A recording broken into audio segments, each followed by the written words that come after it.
بسم اللہ الرحمن الرحیم۔ السلام علیکم۔ بحریہ ماڈل اسکول PNAD کی جانب سے تمام طلباء کو خوش آمدید کہتی ہوں۔ میرا نام مس صنوبر ہے۔ میں آج آپ کو اسلامیات پڑھاؤں گی اور آج ہمارا لیکچر نمبر 3 ہے۔ سبق کی طرف جانے سے پہلے آج کی اچھی بات، نماز فرض عبادت ہے۔ نماز پڑھنے والے بچوں سے اللہ خوش ہوتا ہے۔ بچوں، یقیناً آپ کی عمر 7 یا 8 سال تو ہوگی، تو آپ یہ بھی جانتے ہوگے کہ 7 سال کی عمر میں نماز فرض ہو جاتی ہے۔ تو بچوں، آپ نے 5 وقت کی نماز پڑھنی ہے پابندی کے ساتھ اور دل لگا کر پڑھنی ہے۔ جو بچے دل لگا کر نماز پڑھتے ہیں اور پابندی سے نماز پڑھتے ہیں، اللہ تعالیٰ ان سے بہت زیادہ خوش ہوتا ہے۔ آپ نے خود بھی نماز پڑھنی ہے اور اپنے دوستوں کو بھی نماز پڑھنے کی ہدایت کرنی ہے، ٹھیک ہے؟ اس کے بعد ہم آ جاتے ہیں سبق کی طرف۔ ناظرہ، آپ نے زبانی دعا سونے سے پہلے کی دعا یاد کرنی ہے، جو کہ آپ کی کتاب کا صفحہ نمبر 8 پر موجود ہے۔ بلند خوانی اور وضاحت سبق 2، ہمارا مذہب اسلام۔ آج ہم بلند خوانی کریں گے اور وضاحت کریں گے سبق نمبر 2، ہمارا مذہب اسلام کی۔ ہمارا مذہب اسلام سبق پڑھانے کا مقصد ہے اسلام کی اہمیت، انفرادیت، خصوصیات اور ارکان بتانا۔ بچوں، اسلام اتنا خوبصورت مذہب ہے کہ مسکرانے پر بھی آپ کو اجر ملتا ہے اور یہاں تک کہ غصے کی حالت میں خاموش رہنے پر بھی آپ کو اجر ملتا ہے۔ تو بچوں، جب ہم ہر وقت اپنے چہرے پہ ہلکی سی مسکراہٹ رکھتے ہیں، جیسے کہ ہمارے پیارے نبی صلی اللہ علیہ وآلہ وسلم کے چہرے مبارک پر ہر وقت مسکراہٹ ہوتی تھی، تو اسی طرح ہمیں بھی چاہیے کہ ہم بھی اپنے چہرے پر ہلکی سی مسکراہٹ رکھیں، اور جب ہمیں کوئی غصہ آئے کسی بات پر، بجائے غصہ کرنے کے ہم خاموش ہو جائیں، تو یہ بات اللہ تعالیٰ کو بہت زیادہ پسند آتی ہے اور اللہ تعالیٰ اس کا بے حد ثواب دیتا ہے۔ بچوں، اسلام اتنا خوبصورت اور اچھا مذہب ہے کہ اگر ہم اسلام میں بتائی گئی اچھی اور نیک باتوں کے مطابق اپنی زندگی گزاریں گے تو اللہ تعالیٰ کو ہماری یہ ادا بہت زیادہ پسند آئے گی اور ہمیں یقیناً جنت الفردوس میں جگہ بھی ملے گی اور اللہ تعالیٰ ہمیں اس کا بے حد ثواب بھی دے گا۔ تو بچوں، ہمیں چاہیے کہ ہم اللہ تعالیٰ اور اس کے پیارے نبی صلی اللہ علیہ وآلہ وسلم کی بتائی ہوئی باتوں پر عمل کریں، جس میں جب آپ کسی سے عہد کرتے ہیں، یعنی کسی سے وعدہ کرتے ہیں، تو اسے پورا کریں، کیونکہ قیامت کے دن اس کے بارے میں پوچھا جائے گا۔ یعنی کہ آپ نے کسی اپنے دوست سے وعدہ کیا ہے کہ میں کل آپ کے گھر آؤں گی یا آؤں گا، یا میں کل آپ کے لیے لنچ میں سینڈوچ لے کر آؤں گی یا آؤں گا، اور اگر آپ وہ وعدہ پورا نہیں کرتے، آپ اس کے گھر اس سے ملنے نہیں جاتے یا اس کے لیے لنچ میں سینڈوچ کا وعدہ کیا تھا نہیں لے کر آتے، تو آپ کو اس کا گناہ ملے گا۔ لیکن اگر اس کی کوئی وجہ تھی، کسی وجہ کے تحت آپ نہیں جا سکے یا آپ اس کے لیے لنچ نہیں لا سکے، اس کی آپ وجہ بیان کر دیں۔ لیکن اگر کوئی وجہ نہیں تھی اور آپ نے بلا وجہ وعدہ پورا نہیں کیا، تو اس کی آپ کو سزا ملے گی، اور سزا آپ اچھی طرح جانتے ہیں کہ آپ کو دوزخ میں ڈالا جائے گا۔ لیکن اگر آپ وعدہ پورا کریں گے تو اس کے بدلے میں آپ کو کیا ملے گی؟ جنت ملے گی۔ اسی طریقے سے آپ نماز پڑھیں، 5 وقت کی نماز پڑھیں، اللہ تعالیٰ کی عبادت کریں، اور اس کے علاوہ اپنے بڑوں کا یعنی کہ امی ابو کا خیال رکھیں، ان کی بات سنیں، ان کا احترام کریں، ان کی خدمت کریں، اپنے گھر میں موجود بزرگوں کا احترام کریں، جیسے آپ کے دادا دادی ہیں، نانا نانی ہیں، ان کے کھانے پینے کا خیال رکھیں، ان کی ضروریات کا خیال رکھیں، ان کی خیریت معلوم کرتے رہا کریں، یہ بھی اللہ تعالیٰ کو بہت زیادہ پسند ہے۔ اسی طرح اپنے چھوٹے بہن بھائیوں کا خیال رکھیں، جو آپ سے چھوٹے بہن بھائی ہیں ان کا خیال رکھیں، ان کے کھانے پینے کا خیال رکھیں، ان کے ساتھ کھیلا کریں، اور ان کے ساتھ باتیں کیا کریں، ٹھیک ہے؟ اسی طریقے سے اپنے پڑوسیوں کا خیال رکھیں، جو لوگ اپنے پڑوسیوں کا خیال رکھتے ہیں اللہ تعالیٰ ان سے بھی بہت زیادہ خوش ہوتا ہے۔ جو لوگ اپنے پڑوسیوں کو بلا وجہ تنگ کرتے ہیں یا تکلیف دیتے ہیں تو اللہ تعالیٰ ان سے سخت ناراض ہوتا ہے۔ جیسے کہ اکثر بچے شرارت میں کبھی کسی کی کنڈی بجا کے بھاگ جاتے ہیں، یا اگر آپ کے پڑوسی جلدی سوتے ہیں اور آپ دیر سے سوتے ہو اور آپ شور کر رہے ہوتے ہو، آپ کے پڑوسی تنگ ہو رہے ہوتے ہیں، تو یہ اللہ تعالیٰ کو بہت برا لگتا ہے۔ لیکن اگر آپ اپنے پڑوسیوں کا آرام کا خیال رکھو گے اور اس بات کا دھیان رکھو گے کہ وہ جلدی سوتے ہیں تو ہمیں شور نہیں کرنا ہے، ہمیں بلا وجہ ان کا دروازہ نہیں کھٹکانا ہے، تو اس سے اللہ تعالیٰ آپ سے بہت زیادہ خوش ہوں گے اور آپ کو اس کا بھی بہت زیادہ ثواب ملے گا۔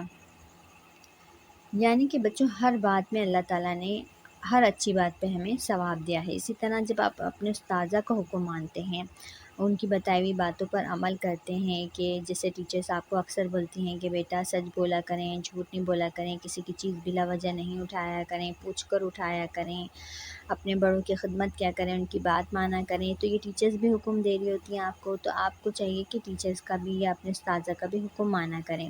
اس کے علاوہ اگر آپ کو آپ کے استاذہ کہیں نظر آ جاتے ہیں تو ادب سے کھڑے ہو جایا کریں اور ان کو سلام کیا کریں۔ اس بات پر بھی عمل کرنے پر بھی اللہ تعالیٰ آپ سے بے حد خوش ہوتا ہے، کیونکہ استاذہ آپ کو وہ سب چیزیں سکھا رہا ہوتا ہے جو زندگی میں آپ کے بہت زیادہ کام آنے والی ہوتی ہیں۔ اس لیے ہمیں چاہیے کہ ہم اپنے استاذہ کا بھی احترام کریں۔ بچوں، اسلام بہت ہی خوبصورت اور بہت ہی پاک مذہب ہے، جس میں اس لیے ہمیں چاہیے کہ ہم قرآن کی تلاوت کیا کریں، 5 وقت کی نماز پڑھا کریں، اور اللہ اور پیارے نبی صلی اللہ علیہ وآلہ وسلم کی باتوں پر عمل کیا کریں۔ بچوں، اسلام کے 5 ارکان ہیں، کلمہ طیب، نماز، روزہ، زکوٰۃ، حج۔ کلمہ طیب یعنی کہ پہلا کلمہ آپ کو آتا ہوگا، پہلا کلمہ لا الہ الا اللہ محمد رسول اللہ۔ نماز، آپ 5 وقت کی نماز پڑھتے ہیں، یہ ایک فرض عبادت ہے، ٹھیک ہے۔ روزہ، رمضان آتے ہیں، آپ روزہ رکھتے ہیں رمضانوں میں۔ زکوٰۃ، جب ہم کوئی غریب ہوتا ہے تو ہم اپنے جتنا بھی ہمارے پاس مال ہے، یعنی جتنا بھی آپ کے پاس، جیسے آپ کے پاس سونا ہے، جن کے پاس زیادہ سونا ہوتا ہے، زیادہ پیسے ہوتے ہیں، تو ان کو چاہیے کہ اس مال میں سے، یعنی کہ اپنی دولت میں سے کچھ حصہ غریبوں کا نکالا کریں اور زکوٰۃ دیا کریں۔ اس کو زکوٰۃ کہا جاتا ہے، اپنے مال میں سے کچھ حصہ غریبوں کے لیے نکالنا زکوٰۃ کہلاتا ہے۔ حج ہم سال میں ایک دفعہ آتا ہے اور یہ بھی ایک فرض عبادت ہے، ٹھیک ہے۔ اب ہم آگے آ جاتے ہیں، سب بچے، اب ہم بلند خوانی کریں گے، کتاب کا صفحہ نمبر 13 اور 14، ہمارا مذہب اسلام۔ سب بچے اپنی اسلامیت کی کتاب نکالیے، اسلامیت کا صفحہ نمبر 13 کھولیے، اس پر لکھیے جماعت کا کام اور آج کی ڈیٹ ڈالیے اور میرے ساتھ پڑھنا شروع کریں۔ سب بچے پہلی لائن پہ انگلی رکھیں گے، میرے ساتھ پڑھنا شروع کیجیے گا۔ پیارے بچوں، ہمارے مذہب کا نام اسلام ہے۔ اسلام جیسا کوئی اور مذہب نہیں، کیونکہ اس میں اللہ تعالیٰ نے ہمیں بہت اچھی اور نیک زندگی گزارنے کے طریقے بتائے ہیں۔ اسلام ہمیں سکھاتا ہے کہ ہم صرف اللہ تعالیٰ کی عبادت کریں، اللہ تعالیٰ اور پیارے نبی صلی اللہ علیہ وآلہ وسلم کی بتائی ہوئی باتوں پر عمل کریں، جب کسی سے وعدہ کریں تو اسے ضرور پورا کریں، ماں باپ کی عزت اور ان کی خدمت کریں، بھائی بہنوں، دوستوں، رشتہ داروں اور پڑوسیوں کے ساتھ مل جل کر رہیں، اپنے استادوں کا ادب کریں اور ان کا حکم مانیں، جیسا کہ میں آپ کو پہلے اچھی طرح سمجھا چکی ہوں۔ اب آ جائیے اگلے صفحے پر۔ یعنی اسلام ہمیں ہر اچھی بات کا سبق دیتا ہے۔ تو بچوں، کیا آپ نے کوئی ایسا مذہب دیکھا ہے جو اتنی ساری اچھی باتیں سکھائے؟ تو پھر ہم یہ کہیں گے کہ اسلام سب سے اچھا اور پیارا مذہب ہے۔ اللہ تعالیٰ اور اس کے مذہب اسلام کو سچے دل سے ماننے والے کو مسلمان کہتے ہیں۔ اسلام کے 5 ارکان ہیں، جن کے نام یہ ہیں: کلمہ طیب، نماز، روزہ، زکوٰۃ، حج۔ بچوں، امید ہے کہ سبق اچھی طریقے سے سمجھ میں آ گیا ہوگا۔ آپ کو اپنی کتاب کے اوپر یلو کلر کا ایک باکس نظر آ رہا ہوگا، یہاں پہ لکھا ہے کیا آپ کو معلوم ہے؟ اسلام کا مطلب ہے اللہ کی فرما برداری۔ تو اسلام کا کیا مطلب ہے؟ اللہ تعالیٰ کی فرما برداری۔ اچھا، اب اپنی کتاب پہ دیکھیے، لکھا ہے سوچئے اور بتائیے اسلام ہمیں کس طرح کے کاموں کا حکم دیتا ہے۔ آپ نے اس بات کا جواب اپنی نوٹ بک میں بھی لکھنا ہے۔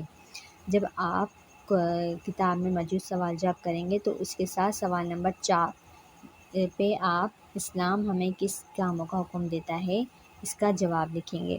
اور جب میری اگلی ویڈیو ہوگی جس میں آپ ہوم ورک چیک کرواتے ہیں، ہوم ورک چیک کروانے والے دن آپ مجھے اس کا جواب اپنی وائس میں دیں گے۔ اسلام ہمیں کس طرح کے کاموں کا حکم دیتا ہے، اس کا جواب اپنی وائس میں آپ نے مجھے دینا ہے۔ نیچے دیکھیں سرگرمی لکھا ہوا ہے، اسلام جن اچھے کاموں کا حکم دیتا ہے ان میں سے 2 کام والدین کی مدد سے لکھیں۔ یہ سرگرمی بھی آپ نے اپنی کلاس ورک کاپی میں کرنی ہے، ٹھیک ہے۔ آپ نے اپنی امی ابو کی مدد سے، امی ابو سے پوچھ کر اسلام کے 2 اچھے کام لکھنے ہیں، ٹھیک ہے۔ امید ہے کہ آپ کو اچھی طریقے سے سبق کی سمجھ میں آ گئی ہوگی۔ تو گھر میں رہیں، محفوظ رہیں، اپنا خیال رکھیں، اپنے گھر والوں کا خیال رکھیں، کرونا وائرس سے بچیے۔ انشاءاللہ تعالیٰ اگلی ویڈیو میں ملیں گے۔ اللہ حافظ۔